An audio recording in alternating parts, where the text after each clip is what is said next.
शीतलपुर नाम का एक छोटा सा प्यारा गांव था। वहां के रहने वाले रामू अपने पत्नी लक्ष्मी और उसके पिता के साथ एक छोटा सा घर में रहता था। रामू के पिता एक बहुत मेहनती इंसान था। जब वह जवान थे, पाई पाई जोड़कर उसने कुछ धन इकट्ठा किया था। क्योंकि उसका उम्र बढ़ने के साथ साथ वह काम पर नहीं जा पाता, रामू के पत्नी उसे रोज कुछ न कुछ सुनाता रहता है। देखो देखो तो ही ना, कुछ काम धंधा तो करते नहीं, बस देखो बैठे बैठे खाते रहते। ऐसा इंसान का क्या फायदा है जिसका कोई काम ही ना हो। ऐसा कहकर लक्ष्मी उधर से चले जाते हैं। रामू के पिता अपने मन को दुखी करके बोलने लगते हैं, मेरे बना बुरा आदमी इसमें क्या ही कर सकता हूँ। मेरे से तो चला भी नहीं जाता। थोड़ा टाइम चलने से दिल की धड़कनें तेज होने लगती है। हे ऊपर वाले, मुझे जितना जल्दी हो सके तुम अपने पास बुला लो, अपने पास बुला लो। इतने में ही रामू अपने घर आता है। वह अपने पिता को रोते हुए देखकर कुछ नहीं बोलता है। वह सीधा अपने पत्नी के पास चला जाता है। अरे लक्ष्मी, पिताजी रो क्यों रहे हैं? ये क्या ही बोलूं, आपको तो पता ही है, आपके पिता ने जितना धन जमा किया था वो सब धीरे धीरे खत्म होने वाला है। घर में जितने ज्यादा लोग उतना ज्यादा खर्चा। इतने में अगर आपके बूढ़े पिता हमारे साथ रहेंगे तो जितना भी बचा कुछ धन है वो सब बहुत जल्दी खत्म हो जाएगा। बात तो तुम सही कह रहे हो लक्ष्मी। क्या सही बोल रही हो? क्यों ना तुम अपने पिता को घर से निकाल ही दो। पर ऐसे कैसे उन्हें निकाल दूं? क्यों नहीं निकाल सकते? वो कुछ न कुछ करके अपना जिंदगी गुजार ही लेगा। रामू का इतना उम्र होने के बाद भी वह कुछ काम नहीं करता है। उसका पिता का कमाई हुआ धन से वह अपने जीवन गुजारा कर रहा है। अगले दिन सुबह रामू अपने पिता के पास गया और बोला, पिताजी, आपको तो पता ही है मेरा कोई काम धंधा नहीं है। इतना में आपको पालना हमारे बस की बात नहीं है। यही बेहतर होगा कि आप घर छोड़ कर चले जाओ। रामू के पिता कुछ बोल पाते, इतना में रामू वहाँ से चला गया।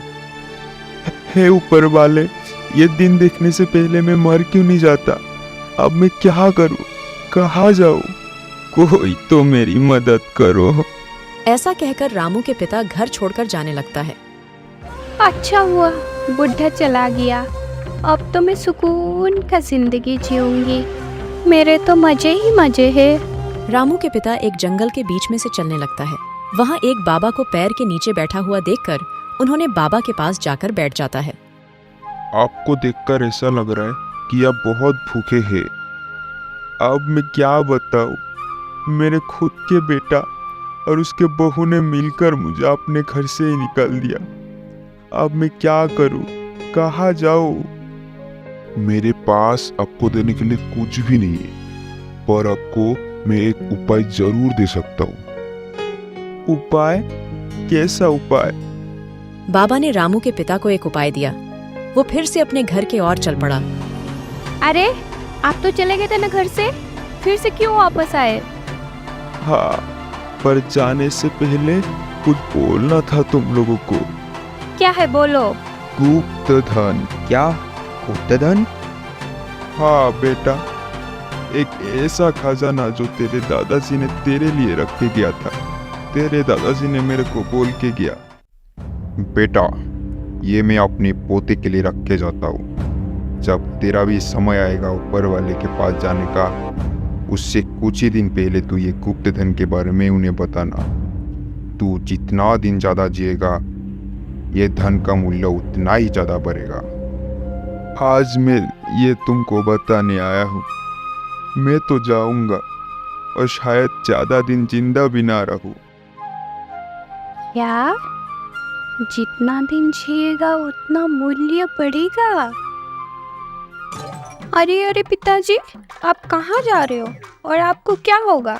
आपको कुछ नहीं होगा और आप कहीं नहीं जाओगे। आप हमारे साथ ही रहोगे। और ये धन के बारे में आप अभी मत बताइए। ठीक है, जैसी तुम लोगों की मर्जी। रामू उसके पत्नी से कहते हैं, अरे लक्ष्मी, अच्छा खासा जा रहा था और गुप्त धन के बारे में भी बता रहा था, तो भला तुमने उन्हें क्यों रोका? अरे आपका कोई दिमाग है ही नहीं? आपने नहीं सुना क्या कि वो जितना दिन ज़्यादा जिएंगे उतना मूल्य बढ़ेगा। हाँ, बात तो सही कही। तो आप अभी कोई काम धंधा ढूंढिए, नहीं तो हम लोगों को कौन पालेगा। हाँ, मैं अभी जाता हूँ। ऐसा कह के रामू काम के तलाश में निकल जाता है और उसे काम भी मिल जाता है। रामू अब पहले से ज्यादा काम करने लगे और बहुत पैसा कमाने लगे। यह देखकर रामू के पत्नी और पिता दोनों खुश होता है। दिन गुजरता है। एक दिन अचानक से रामू के पिता की मृत्यु हो जाती है। हे ऊपर वाले, इस बुढ़े को इतना जल्दी अपने पास क्यों बुला लिया। कम से कम गोवर्धन के बारे में पता कर तो जाता। अब हमारा क्या होगा। अब रामू को सब समझ आता है। दुखी मत हो, मुझे मिल गया धन। हाँ, आपको मिला धन? कहाँ है, कहाँ है? मेरे को बताइए ना, जल्दी जल्दी बताइए ना। पिताजी हमारे महान थे। उसने धन तो उसी दिन दे दिया था जिस दिन वो लौटकर फिर से घर आए। ये जी आप क्या बोल रहे हो? हाँ लक्ष्मी, तुम नहीं देखा क्या? उस दिन से मैं कितना मेहनत कर रहा हूँ और मेहनत करके बहुत पैसा भी कमा लिया। यही है धन। अब से मैं और मेहनत करूँगा और बहुत धन कमाऊँगा। इस तरह से रामू और मेहनत करने लगे और खुशी खुशी अपने पत्नी के साथ जिंदगी बिताने लगा। कहानी पसंद आए तो वीडियो को एक लाइक करें। ऐसे ही और मजेदार कहानी सुनने के लिए चैनल को सब्सक्राइब करें।